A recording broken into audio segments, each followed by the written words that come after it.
సింహాచలం ఊరు అని ఒక ఊరు ఉంది, తెలుసా అండి మీకు? వైజాగ్ దగ్గర. అక్కడ ఒక గుడిని దోయటానికి వెళ్ళారు ఇక్కడి నుంచి. ఆ గుడి నరసింహస్వామి గుడి. ఆ గుడిని దోయటానికి వెళ్ళినప్పుడు ఇక్కడ 8 మంది వెళ్ళారు ఇక్కడి నుంచి. 1 రోజు 2 రోజులు అక్కడ ఉన్నారు. ఆ గుడి ప్రాంతం అంతా చూసుకున్నారు, అక్కడ ఏంటి పరిస్థితి అని చూసుకున్నారు. దాంట్లో నేరం చేయడానికి వెళ్ళినప్పుడు అక్కడున్న పూజారుల్ని, అక్కడున్న ప్రజల్ని, నిద్ర చేయడానికి వచ్చిన వాళ్ళు కానీ, పెళ్లిళ్ళు చేసుకుంటానికి వచ్చిన వాళ్ళు కానీ, వాళ్ళందరినీ బంధించి ఒక రూమ్లో వేసేసారు. వేసేసిన తర్వాత వీళ్ళు ఖజానా రూమ్ని పగలగొట్టేశారు. ఇంతలా ఉంటుంది ఆ బుర్రను పగలగొట్టేశారు.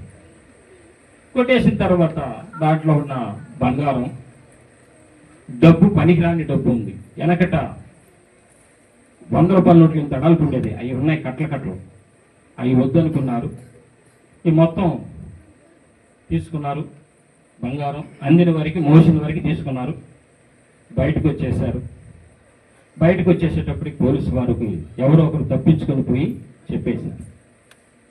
చెప్పేసిన తర్వాత వాళ్ళు వస్తూ ఉన్నారు, వీళ్ళు తప్పుకున్నారు అక్కడి నుంచి.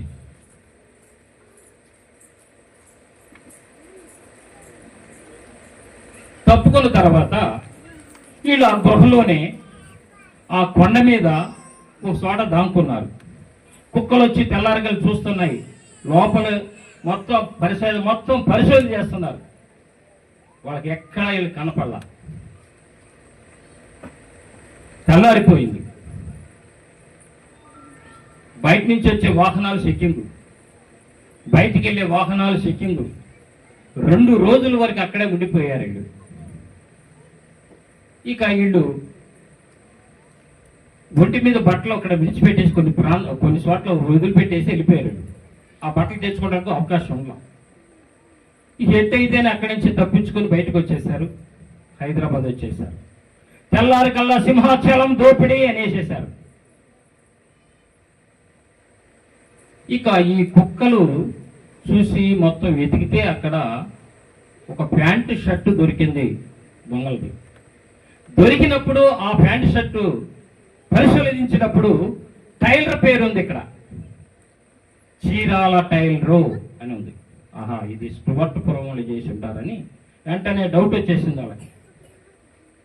వెంటనే వాళ్ళు ఏం చేశారంటే ఈ బీరువాలు, గడపలు ఎన్ని ఫోటోలు తీసి హైదరాబాద్ పంపించారు. ఎందుకంటే స్టువర్ట్పురంలో దొంగల ఫింగర్స్ అంతా అక్కడ ఉంటుంది.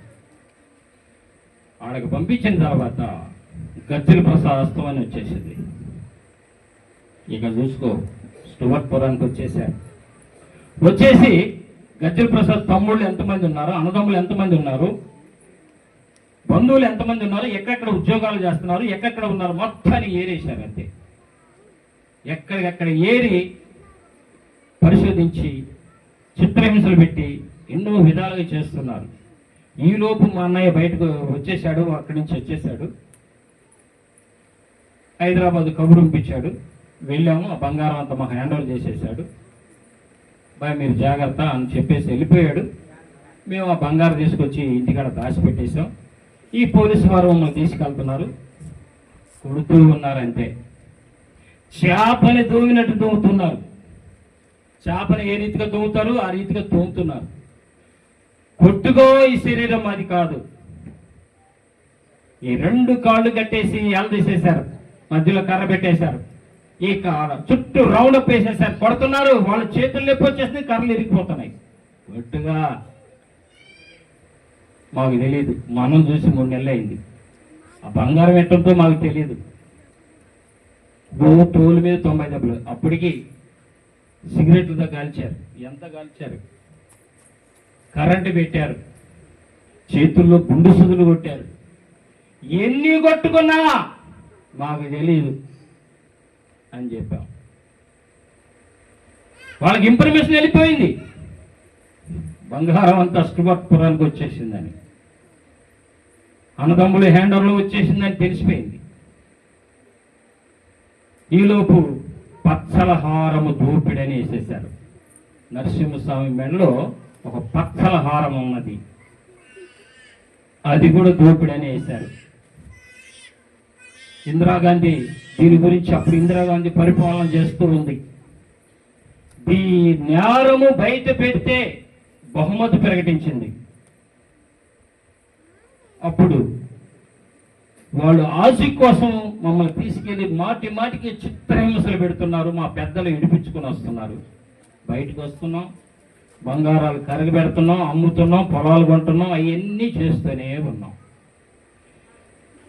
ఇక సిపిసిఐడ్స్ వీళ్ళు ఒక ఆలోచనకు వచ్చారు. ఎవరి దగ్గరైనా వసూలు చేయొచ్చు, కానీ సుబట్టుపురం గజ్జల ప్రసాద్ తమ్ముళ్ళ దగ్గర మాత్రం ఈ బంగారం వసూలు చేయలేరు అని వారికి నిర్ధారం అయిపోయింది. ఈలోపు మా ఊర్లో ఒక మునిషికి ఉన్నాడు, బ్రాహ్మణులతను. అతను ఏం చేస్తాడంటే దొంగలను పట్టిస్తాడు పోలీసు వాళ్ళకి, మళ్ళా అదే దొంగని ఇడిపిస్తాడు. పోలీసులు పట్టించిన దానికి డబ్బులు తీసుకుంటాడు, మళ్ళా ఆ దొంగని ఇడిపించిన దానికి దొంగల దగ్గర డబ్బు తీసుకుంటాడు. ఈ వ్యక్తి ఇద్దరికి ఇన్ఫార్మర్ అయితే ఆయన దగ్గరకు వచ్చి కూర్చున్నారు. సిపిసిఐడి అంటే హైదరాబాద్ సిపి క్రైమ్ బ్రాంచ్ అంతా వచ్చేసారు. ఏంటి వీళ్ళ దగ్గర పరిస్థితి? గజ్జల ప్రసాద్ తమ్ముళ్ళ దగ్గర మేము బంగారం వసూలు చేయలేకపోతున్నాం, ఏంటి, ఏం చేయాలి? మీరు తల్ల కిందులైనా వాళ్ళ కోసినా సరే వాళ్ళ దగ్గర పోస పనులు కూడా మీరు వసూలు చేయలేరు. ఎట్లా, ఏంటి? నేను చెప్పినట్టుగా వింటే వాళ్ళ దగ్గర నేను వసూలు చేస్తానన్నా. ఏంటి చెప్పు అన్నాడు. ఏమి లేదు, వాళ్ళ మీద కేసులు పెట్టకూడదు, వాళ్ళని కొట్టకూడదు, వాళ్ళ చిత్రహింసలు పెట్టకూడదు, వాళ్ళకి సమయం ఇవ్వాలి, ఆ బంగారం అమ్ముకొని వాళ్ళు పట్టిస్తారు. దానికి సిద్ధమైతే వాళ్ళ దగ్గర బంగారం వసూలు చేస్తా. సరే, ఓకే, ఒప్పందం అయిపోయింది. మా దగ్గరకు వచ్చాడు, మాట్లాడు. నువ్వు మాట అంటే మాట కరెక్ట్, ఓకే అన్నావు. మాకు టైం ఇచ్చారు, టైం ప్రకారం బంగారం అమ్మేశాం, పట్టించాం, రికవర్ చేసుకున్నాడు. దాంట్లో పచ్చల హారం ఉంది చూసావా, ఆ పచ్చల హారం వీళ్ళు వాటాల మీద పగలగొట్టేశారు. అది కొన్ని 100 కోట్లు ఖరీదు చేసేదంట. అయితే ఈ ముక్కలు తీసుకెళ్లి హ్యాండ్ ఓవర్ చేసిన వాళ్ళకి అమ్మటానికి మా వల్ల కాలం. ఆ ముక్కలు హ్యాండ్ ఓవర్ చేసినప్పుడు అది పరిశోధించారు. దాని క్యారెట్లు ఎంత, దాని కరెక్ట్గా ఉందా లేదా అని చెప్పి దాన్ని వెరిఫై చేసినప్పుడు డూప్లికేట్ పథకం. అది ఒరిజినల్ పథకం కొన్ని 1000 కోట్లు అవుతుంది. అది ఎప్పుడో పూజారులు కొట్టేసి డూప్లికేట్ పథకం పెట్టారు అక్కడ.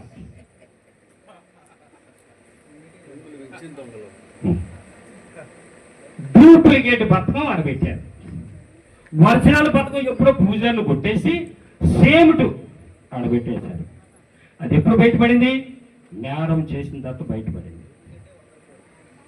డూప్లికేటే 100 కోట్లు, ఒరిజినల్ అయితే 1000 కోట్లు. ఆ పథకం ఎలా వచ్చింది? నరసింహస్వామి మేళలోకి ఎట్ట వచ్చింది? 500 సంవత్సరాల క్రితం శ్రీకృష్ణ దేవరాయలు యుద్ధం చేసినప్పుడు, రాజ్యం గెలుచుకున్నప్పుడు ఆయన దేవుడికి ముక్కున్నాడంట, పథకం తయారు చేస్తానని. అది ఆయనకు బహుమతిగా ఇచ్చాడు. అది ఏం చేశారు? పూజారులు కొట్టేశారు. దొంగలు వాళ్ళ మేమా? చెప్పండి. పగటి దొంగలు వాళ్ళు, రాత్రి దొంగలు మేము. పగటి దొంగలు వాళ్ళు, రాత్రి దొంగలు మేము.